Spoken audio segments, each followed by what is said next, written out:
Bismillahirrahmanirrahim. Assalamu alaikum. This is our last topic related to magnetochemistry, that is lecture number 20. We shall discuss in our this lecture electron spin resonance spectroscopy. Then we shall study some applications of EPR, and then we shall see the theory or underlying principle of electron paramagnetic resonance spectroscopy, and then we shall see a comparison of EPR and NMR, and as usual there are some assignment questions related to this lecture.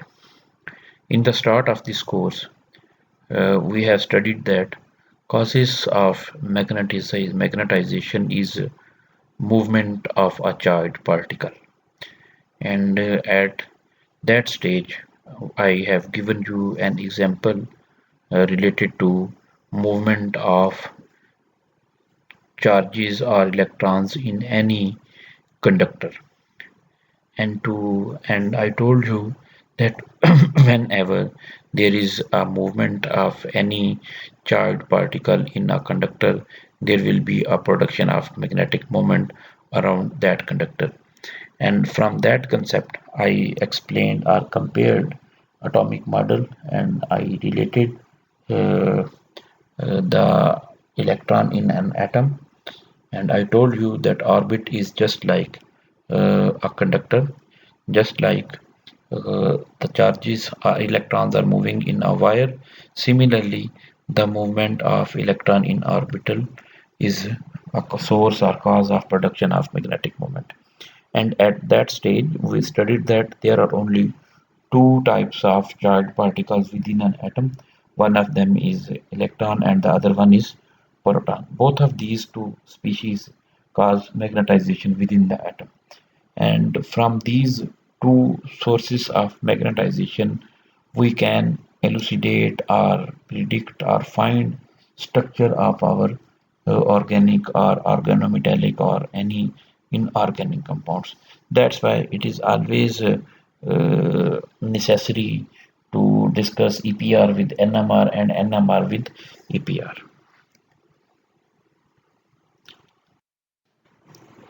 Electron spin resonance spectroscopy, or its abbreviation is EPR. It's also known as electron spin resonance spectroscopy, and the other abbreviation that can be used for this spectroscopy is ECR. This is a method that is used for studying materials with unpaired electrons. The basic principle or concept of EPR are analogous to those of nuclear magnetic resonance spectroscopy, but it is electron spins that are excited instead of spins of atomic nuclei. As I told you in the introductory slide, that in atom two charged particles produce magnetic properties. One of them is proton, which are present in nuclei, and the other source of magnetization is electron. So this is the point that I tried to explain you, that in EPR we have concern with the excitation of electron spin, and in case of NMR we deal our concern with the excitation of protons. In EPR, microwave radiations are used to produce excitation of electrons of those species which have unpaired electrons, and the species that can be characterized by using electron spectroscopy includes radicals, radical cations, and in this technique, an extremely applied static magnetic field is used to investigate magnetic properties of uh, species with unpaired electrons.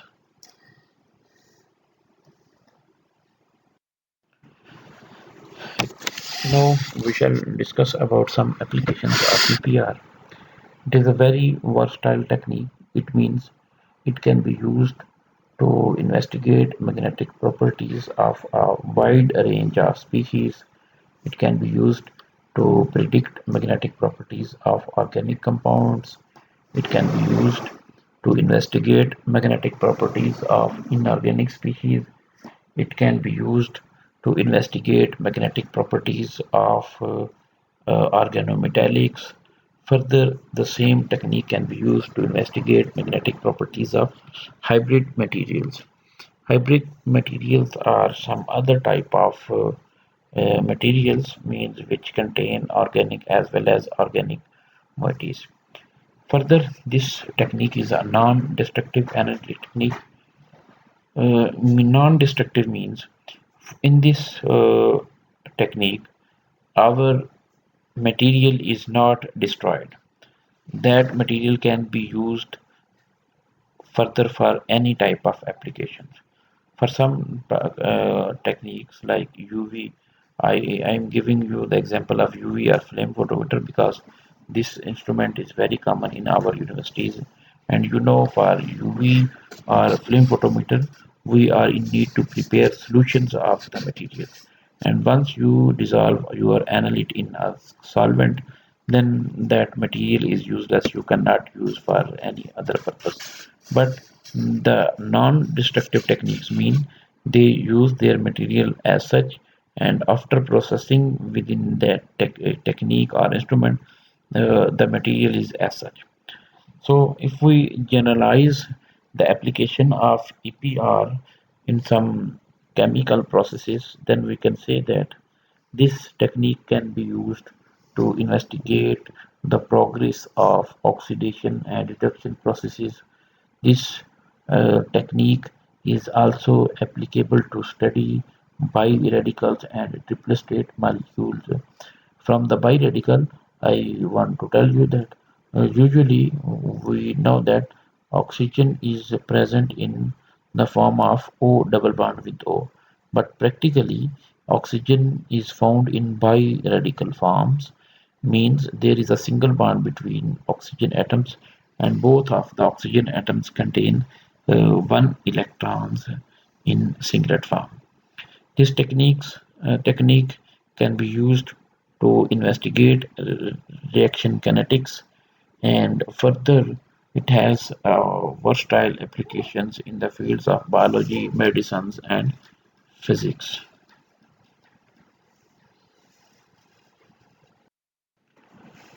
Spectroscopy. I expect that you are very much familiar with this terminology, that is interaction of electromagnetic radiation with material based upon energy difference between atomic or molecular state. And further, I also add one more line in the definition of spectroscopy, that is interpretation of results. According to Planck's law, the electromagnetic radiation will be absorbed if there is a difference of energy between two atomic or molecular states, and the difference of energy between two states, that is E1 or E2, is denoted as delta E, and it is always equal to h nu. This equation you have been familiar since Bohr's law, and you know that delta E is difference in energy of two states, h is Planck's constant, and nu is frequency of radiation. This is not V, this is a nu. The absorption of this energy causes a transition of an electron from the lower energy state to the higher energy states, and the radiation usually used in gigahertz range. Unlike most traditional spectroscopic techniques, in EPR spectroscopy, the frequency of radiation is held constant, and magnetic field is varied in order to obtain an absorption spectrum. Usually, The other techniques like NMR, the method to record spectra is based on a constant magnetic field, and frequency of radiation is varied from a minimum level to a maximum level. But in EPR, the process is reversed. In this case, magnetic field is varied and frequency of radiation is held constant. Now we shall talk about the theory or underlying principle. This technique is that when a molecule or compound with an unpaired electron is placed in a strong magnetic field, the spin of unpaired electron can align in two different ways. The two spin states may be uh, one of the spin state is with plus half rotation and the other one is minus half. The alignment can either be along the direction, means parallel to applied magnetic field, and it is corresponds to the lower energy state and represented as minus half. The other possible arrangement of electrons is opposite or anti-parallel to the direction of applied magnetic field, and this anti-parallel arrangement of electron corresponds to higher energy state in the field and is denoted with positive sign. These two alignments have different energies, and this difference in energy lifts the degeneracy of electron spin, and the energy difference is given as delta E is equal to h nu, that is equal to gm beta b. Again, in this equation, h is Planck's constant that we know is equal to 6.26 into 10 raised to power minus 34 joules per second. Mu is frequency of radiation, B is Bohr magneton, beta is Bohr magneton, and B is strength of applied magnetic field in Tesla, and G is G factor or magnetogyric ratio.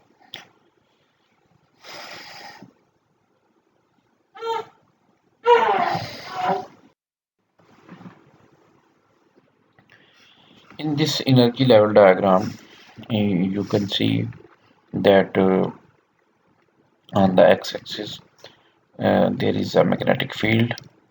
In some discussions, we presented magnetic field by capital H, so it does not make any difference that whether you present magnetic field with B, H or H naught.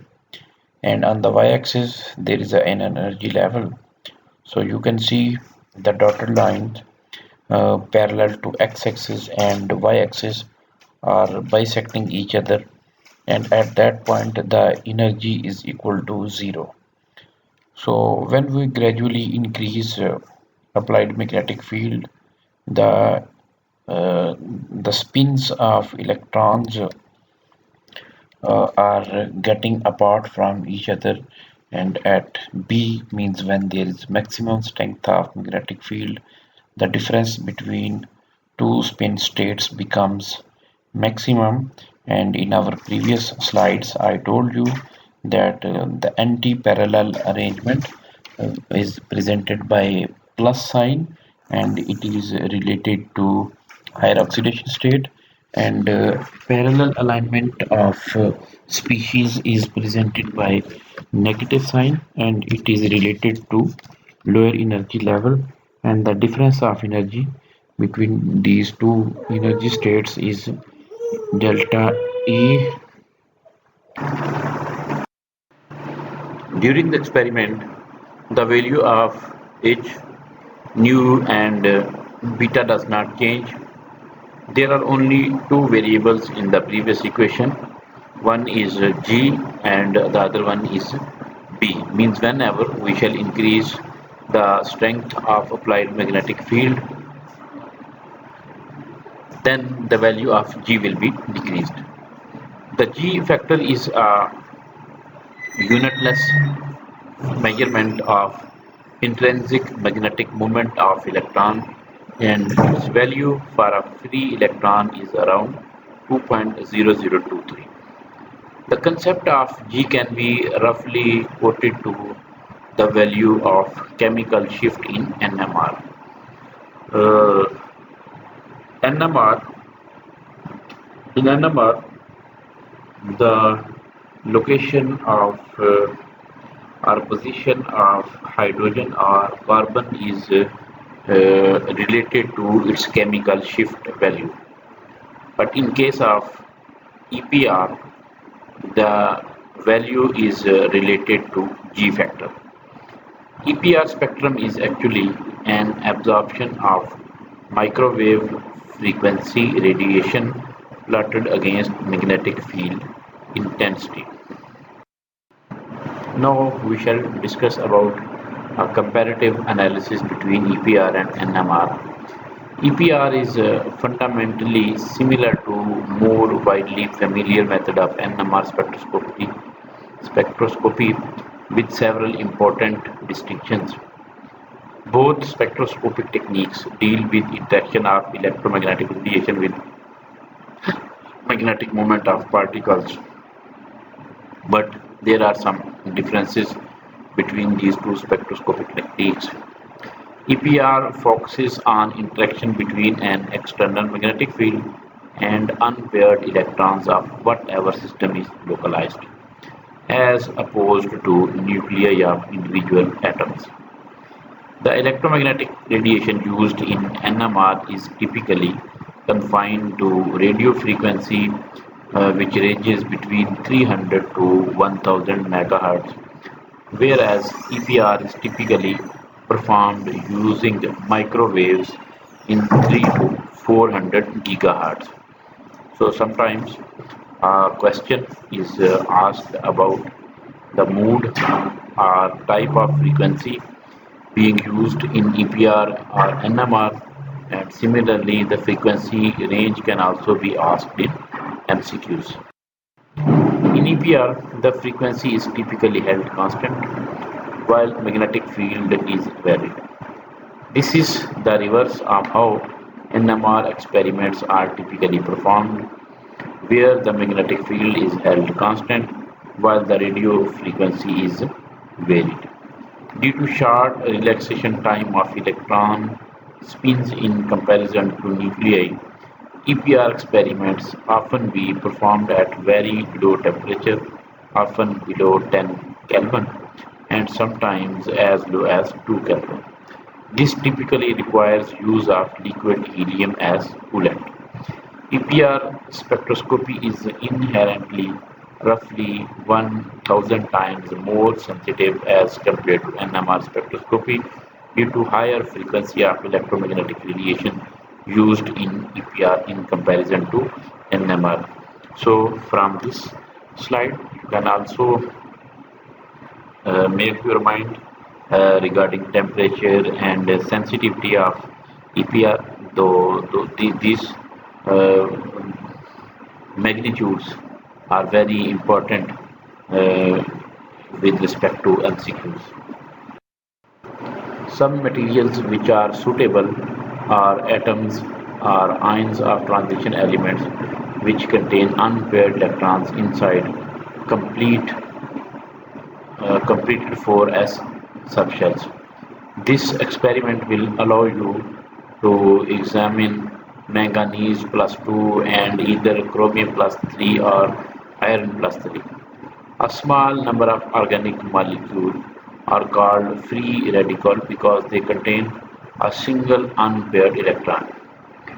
The molecule is diphenyl biphenyl bipycroyl hydrazine and its abbreviation is DPPH, being the one that will be used as a calibration source for this experiment. All but one of the electron in this molecule is unpaired, so there is only one the orbital and spin motion of one electron present per molecule. In fact, orbital motion of the electron is quenched.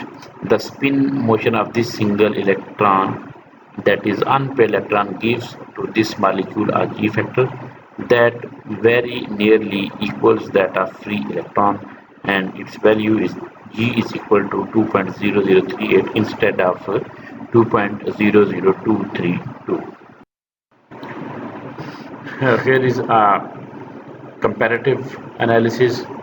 Radio for NMR radio wave in the range of 9 to 700 megahertz. The field value is from 2 to 14 Tesla, and relaxation time ranges from 10 raised to power minus 3 to 10 seconds. But in case of EPR, the microwave radiation are used in the range of 1.2 to 100 gigahertz, and the strength of field is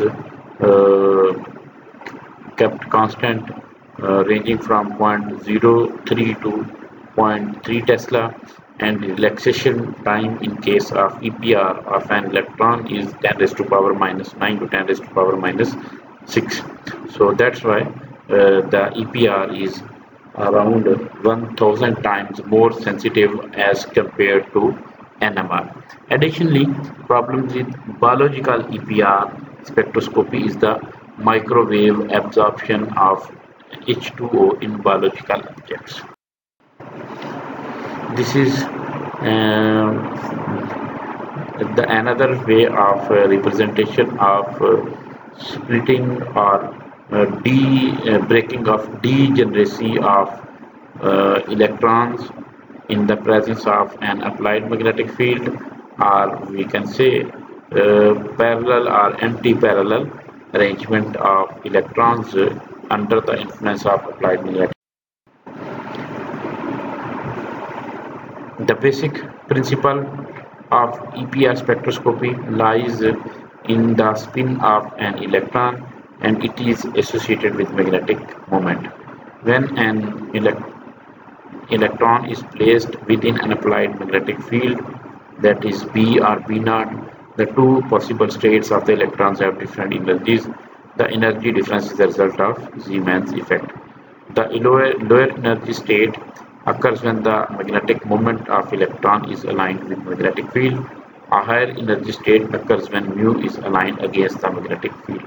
The two spin states are labeled by projection of electron spin ms on the direction of magnetic field, ms minus parallel spin, while ms positive half with the antiparallel state. Like most spectroscopic techniques, when the radiation is absorbed, a spectrum is produced. In EPR spectrophotometer, a phase-sensitive detector is used. The result in the absorption signal being presented as first derivative, so the absorption maximum corresponds to the point where the spectrum passes through zero. This is the point that is used to determine the center of a. Now, I would like to present a summary of this lecture, that what we have studied in this lecture, that is EPR or ESR, electron spin resonance magnetospectroscopy, is used to studying materials with unpaired electrons. So this is a common term, that is so many species which have unpaired electrons, free radicals, and oxidation and reduction reactions. They usually carried out with the exchange of electrons. So we can monitor kinetics of a reaction, or we can say we can determine efficiency of such type of reactions. In addition to this, we can also say about this technique that this is a non-destructive analytical technique. Means the sample we place in this instrument is recovered as such. In so many techniques like NMR, usually we compare EPR with NMR. For NMR, we need to prepare some in a titrated solvent. So once a solid is dissolved in a liquid, so it's not easy to recover it. So such type of techniques in which recovery of sample is not easy or possible, they are known as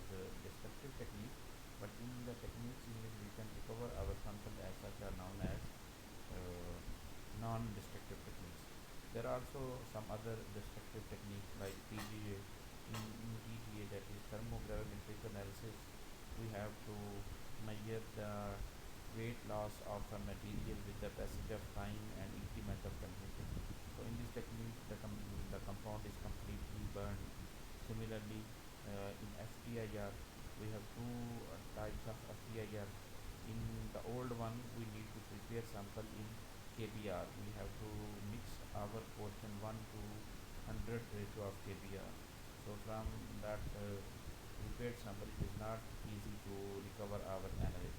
But the other type of FTIR, that is ATR. In ATR, we just place our sample at the face or top of detector, and we can recover our sample as such. So this is a basic difference between destructive and non-destructive technique. This technique is analogous to NMR. The analogy between these two techniques is that in NMR, the instrument records the nuclear magnetic moment of protons, and in EPR, the magnetic moment of electron is measured, and only these two particles are charged particle within the atom. So this is the basic analogy between NMR and EPR. Further, what we have studied in this lecture, that in case of EPR, microwave radiations are used having a frequency within the range of 1.2 gigahertz to 100 gigahertz. And the other basic difference between NMR and EPR is that in case of EPR, frequency is held constant and magnetic field is swapped. But in case of NMR, magnetic field is held constant and frequency is swapped. The other thing, that EPR is a very sensitive technique, and it requires a very low temperature to run samples. Usually we need to maintain a temperature of 10 Kelvin, and even for samples, for some samples, the temperature is 2 Kelvin. Diphenyl dipycryl hydrazine DPPH is a compound that we use for calibration. In case of NMR, tetraethoxysilane is used as calibration or a reference compound.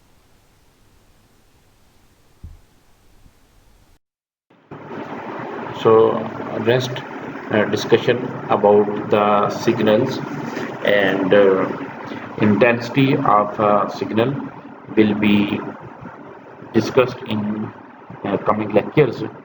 So, but from this lecture, you have to answer the questions. What compounds you can analyze from EPR, and write a comparative analysis between EPR and NMR. With this, I would like to say thank you so much for listening this lecture. Assalamu alaikum. Allah Hafiz.